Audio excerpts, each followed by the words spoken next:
really upset. He felt the shot was great off his hand, but it didn't really get to his... consequently left with another spare shot.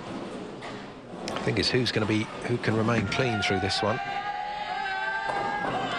And the single pin is wheedled out. Could have left more, actually. Could have left 4 pins, but lucky to just have that one to knock over.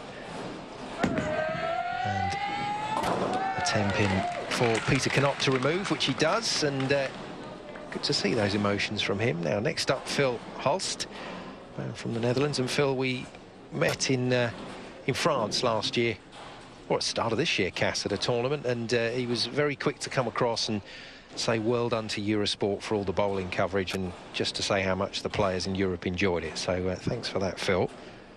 Isn't he a nice young man? He's a good lad. He's a good lad, and long may it continue. Not sure about the strike ball, but there we go. You can't miss it on a dark night, that's for sure.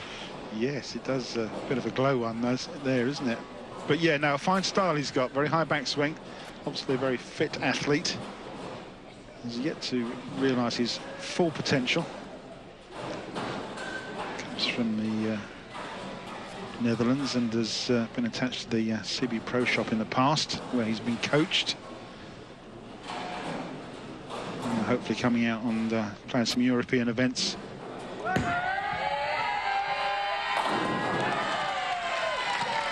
Nicely done. That was a good shot from Andreev.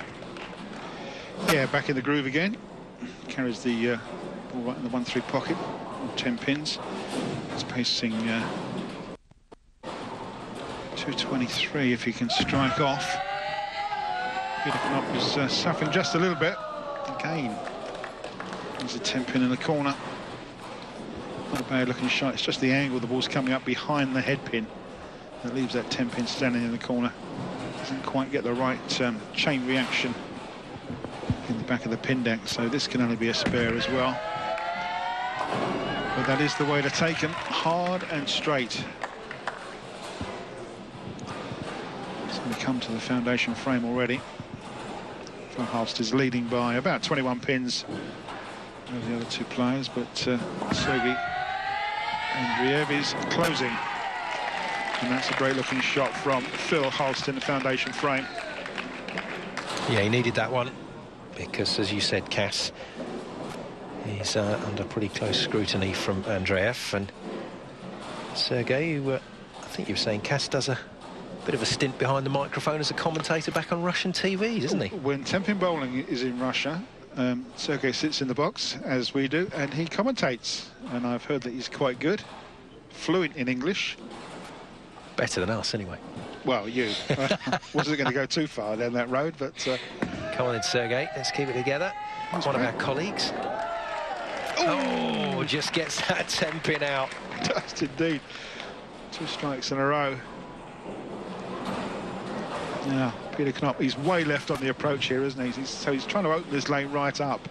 Well, he's been thrown, I think, by those 2 10-pins. This is a bit of an experiment here. Oh, dear me. Simon, I'm going to let you talk about that, because he scored 3. Well, Cass, this is what happened. He's definitely been phased by leaving those 2 10-pins, so he's taken dramatic action. Moved himself so far left he was right on the other lane, and just about missed everything. Well, there you go, and then tidies it up like that. There is no rhyme or reason sometimes in 10-pin. A 3 spare. You don't see that very often. Unfortunately, he's lost a lot of pins. Well, you do when I'm bowling, but not when these guys are bowling. Well, you would have thought, yeah, the man that's played a bit on the PBA Tour, German Bowler of the Year 10 years ago. He's, as I say, he's a Pro Shop operator. And he's kind of been there, and oh, Phil, go on.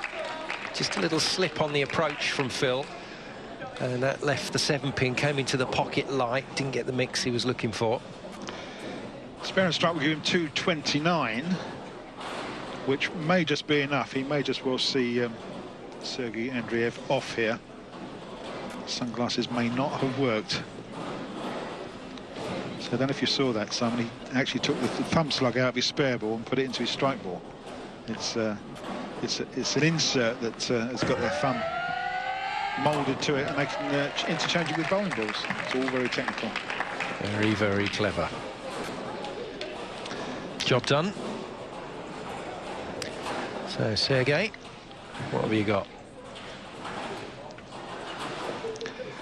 Well, 3 strikes for 223 may not be enough, because Phil Hulst is 219 already with 1 ball to go in the last frame.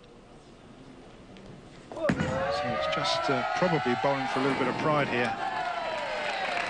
Well, he's made the pocket again, to the excitement of the local school children behind, who seem to be cheering every single shot, whether it be good, bad or indifferent. Well, the Bowling Promotion Cup is called thus because it is there to try and promote the sport, and you want the youngsters watching and being influenced by these players.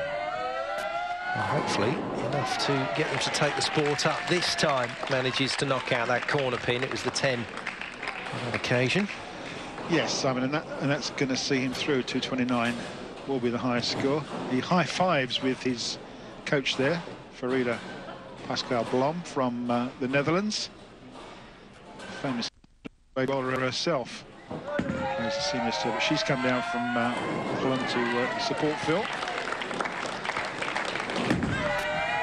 And Sergei will be just ruining those errors. Mid-part of this game was a problem for the Russian, and it's cost him. And for Peter Knott, well, now the proud possessor of a 3 spare on TV. and a 160 game if he doesn't spare this. Oh, my goodness me. Well, that's probably the worst he's bowled in a good few decades, I would say. I wouldn't disagree with you there. Sergei's going to be 220, but that's not enough, and Paul Peters 160. Phil Hulst will go through. Well done to Phil Hulst. Next round coming up after the break.